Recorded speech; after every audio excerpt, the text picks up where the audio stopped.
Welcome to Poplar Village Gardens. I'm Diana Hart, the garden director, and I'm standing next to what it was a surprise plant in the garden. One of the first things that I did when I started trying to move in the permaculture direction was I stopped mowing my yard. And what I found was that there are lots of wonderful things that come up in your yard when you allow it to have its way. This right here, it's not blossoming right now, but it's getting ready to blossom.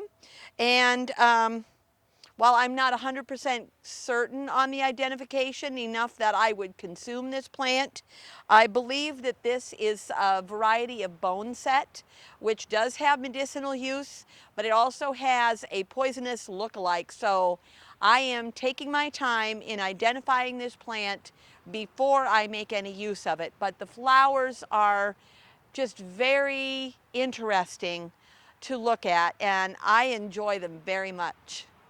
Another surprise plant that we got in the yard when I stopped mowing that I'm especially happy about is our goldenrod.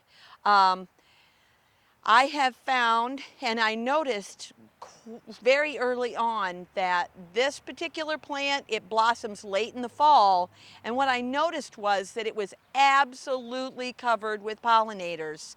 And what I am learning is that this is a very important plant for the pollinators in the fall as food sources become more scarce and the pollinators need to save up for the winter.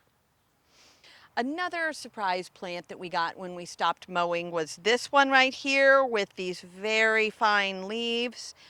This plant is in the aster family. I've been able to identify at least one of them as the calico aster. It's got different colored flowers on the same plant. It's very interesting. They're very tiny, very delicate. And they're very long lasting. So once the blossoms come open, they stay open for a long time and we get a lot of enjoyment from it. I'm going to change gears and I'm going to talk a little bit about our native chokeberry bushes that we have in the wildlife hedge. I'm standing in the cooling shed because over the last week to week and a half, we have harvested over 26 pounds of these native chokeberries, which are also aronia berries. They are one of the highest antioxidant foods that you can. They're more than blueberries. So, but they don't have a very good taste to them. So often I dehydrate them. I think that they taste much better once they're cooked. And one of the things that we were able to do with this, since this is local food week, is one of my neighbors created a lemonade using the chokeberries in the recipe. And that is something that is being offered when people come for the tours this week.